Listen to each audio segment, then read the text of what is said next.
زندگی میں ظلم نہ کریں، زیادتی نہ کریں، کوشش کریں کہ آپ کے وجود سے، آپ کے عمل سے، آپ کے کردار سے، آپ کی زبان سے کسی شخص کی کبھی دل آزاری نہ ہو۔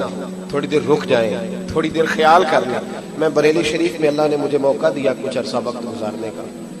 بریلی شریف میں ایک بزرگ گزرے، ان کا نام تھا صدر العلماء علامہ تحسین رضا صاحب۔ یہ اعلیٰ حضرت فاضل بریلوی رحمۃ اللہ تعالیٰ علیہ کے چھوٹے بھائی ہیں نا مولانا حسن رضا صاحب، ان کو استاد زمن کہا جاتا، ان کے پوتے تھے، اور منظر اسلام میں شیخ الحدیث یہی تھے۔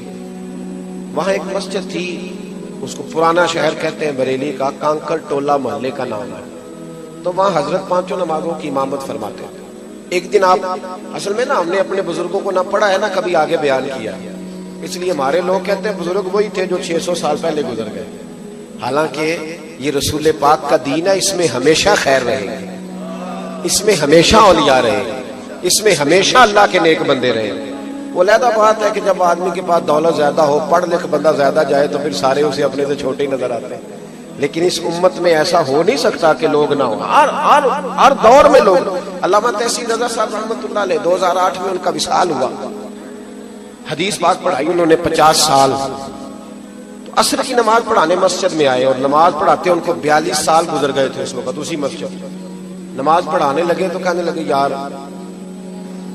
آپ لوگ بیٹھ جاؤ، یا اس طرح کرو نماز پڑھ لو، میں نے ابھی نہیں پڑھانی، میں تھوڑی دیر کے بعد پڑھوں، تھوڑی دیر کے بعد۔ ہمارے یہاں تو فٹافٹ علامہ صاحب کا شکوہ شروع ہو جاتا ہے نا، 1.5 منٹ، پورا 1.5 منٹ ہی لیٹ آیا، یہ پورا 1.5 منٹ، حالانکہ ان کو چاہیے تھا یہ ایک آدھا گھنٹہ پہلے بیٹھتے۔ ہم تو خیال ہی نہ کرتے کہ یہ ہمارے اور اللہ کے درمیان وسیلہ ہے، تو اس شخص کی قدر ہونی چاہیے۔ لوگوں نے پوچھا بھی نہیں کہ حضور کیا مسئلہ ہے، کہا حضرت جی 10 منٹ لیٹ پڑھ لیں گے، پڑھ دیا آپ کے پیچھے۔ تو حضرت صاحب گھر تشریف لے گئے، دوبارہ واپس آئے تو آ کر کے فرمانے لگے کہ میرے دل پہ ایک بوجھ تھا، میں بوجھ دور کرنے گیا۔ حضور کیا ہوا؟ یہ مولانا حسن رضا کے پوتے ہیں، صدر العلماء مولانا تحسین رضا صاحب۔ میں نے ان کے علاج پر پوری کتاب لکھی، الحمدللہ بریلی شریف سے چھپی۔ حضرت تشریف لائے، دوبارہ نماز پڑھائی۔ اب لوگوں کے دلوں میں تجسس تھا، تھے بھی سارے مرید عقیدت مند شاگرد، تو بٹھا لیا۔ کہنے لگے اصل میں نا بچوں کی ماں مجھے وضو کراتی ہے، اور 42 سال سے وہی وضو کرا رہا ہے۔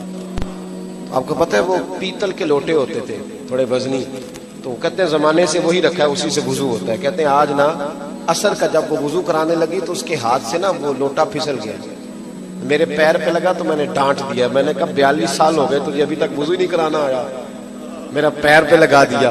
کہتے ہیں اس بھلی مانس نے پھر پانی بھرا، پھر بھرایا۔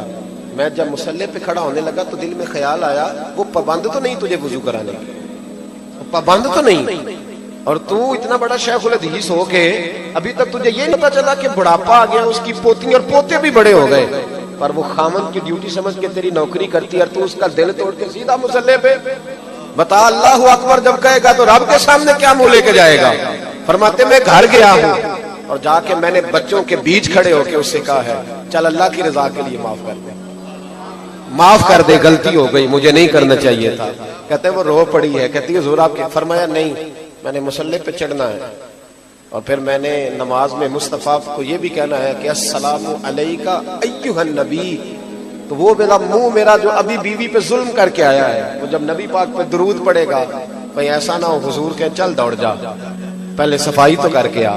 او میرے بھائی، یہ ظلم، یہ زیادتیاں ہماری تیزی سے بڑھتی جا رہی ہیں، لوگ مقہور ہیں۔ میں اس معاشرے میں رہتا ہوں جس میں بیٹا اپنے باپ سے، باپ اپنے بیٹے سے ڈر کے بات کرتا ہے، باپ ڈر کے کہتا ہے پتہ نہیں کہاں سے بولے گا، چھوڑو جی میں نہیں، پتہ نہیں بےزتی کر دیتا ہے، باپ ڈر رہا ہے، جہاں اماں ڈر رہی ہے۔ اس معاشرے میں لوگ امام حسین کا دن منائیں گے، اتنا ظلم کرنے کے باوجود 10 محرم کو دیکھ پکائیں گے۔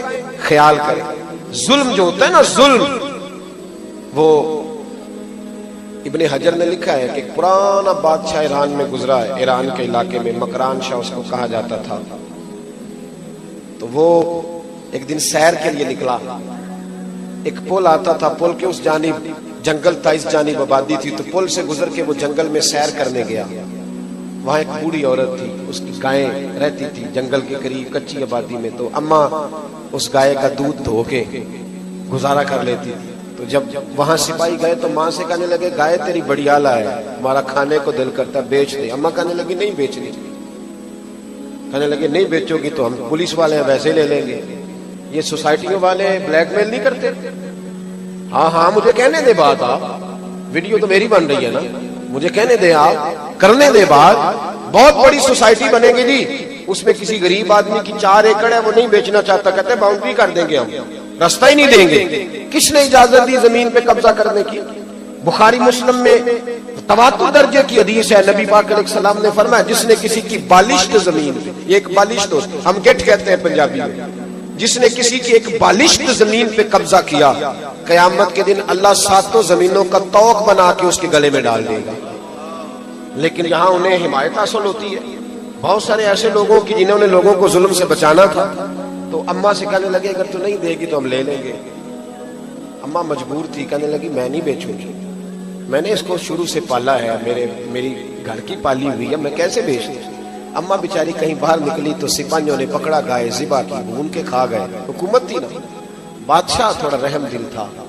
اماں جب آئی تو بڑا روئی، کسی نے کان میں بتا دیا کہ آج تو واپس جا رہے ہیں، آج ہی پوچھ لے ان سے، آج ہی حساب لے لے، پھر شاید قابو نہ آئے۔ بادشاہ پول پہ چڑھا نا، جب گزرنے لگا تو اماں نے گھوڑے کی لگام پکڑ لی اور ایسا جملہ کہا کہ بادشاہ لڑکھڑا کے زمین پہ گرا۔ اماں کہنے لگی بادشاہ میں مظلوم بیوہ اور بے اولاد عورت ہوں، تیرے سپاہی تیری پشت پناہی کی وجہ سے میری گائے ذبح کر کے کھا گئے ہیں، اور تو اب یہ پل کراس کر کے گھر جا رہا ہے، مجھے بتا میری گائے کا حساب اس پل پہ دینا ہے یا پل سراج پہ دینا ہے؟ حساب تو دینا ہے، یہاں دو یہاں وہاں دو، حساب تو تو نے دینا ہے، بتا یہاں دو گے کہ وہاں دو گے؟ چکرا کے گرا، کہنے لگا اماں وہاں نہیں میں حساب دے سکتا، مجھے اپنا پتہ ہے، پتہ سارا ہے سردار نو کیتیاں دا، ایدہ پردہ چپایا ہی تیرا پھلا ہو سی، مجھے پتہ ہے میں وہاں حساب دینے کی پوزیشن میں، اماں تو یہیں لے لے۔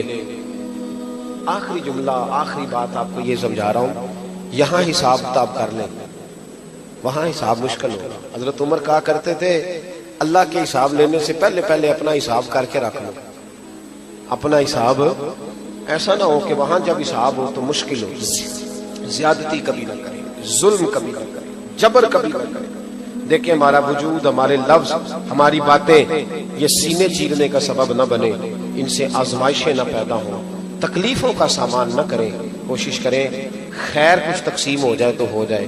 حضرت شیخ سعدی شیرازی کا وصال ہوا نا، تو ان کا ایک بھائی کبھی کبھی ملنے آتا تھا تو کہتا تھا تو پڑھا تھا، تو نے کچھ بھی نہیں بنایا، میں نے ان پڑھ ہو کے جائیدادیں بنائی ہیں۔ توجہ ہے میری بات پر؟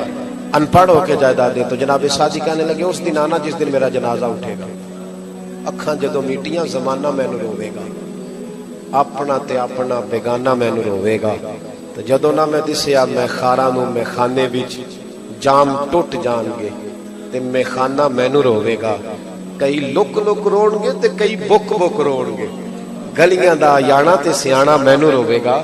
اس دن آنا جس دن جناب، وہ شخص کہتا میں واقعہ ہی گیا، جب بابا جی کا جنازہ تھا، میں نے بچوں کو بھی روتے دیکھا، میں نے غریب عورتوں کو چھتوں پہ روتے دیکھا، ایک چرواہا بکریاں چرانے والا کپڑے گوبر سے بھرے ہوئے اور بابے کی چارپائی چھوڑتا ہی نہیں، اور میں نے اس کو پکڑ کے کھینچا، میں نے کہا تیرا مولوی اور پیر سے کیا تعلق، تیرے کپڑے بتاتے ہیں تو کبھی مسجد نہیں گیا۔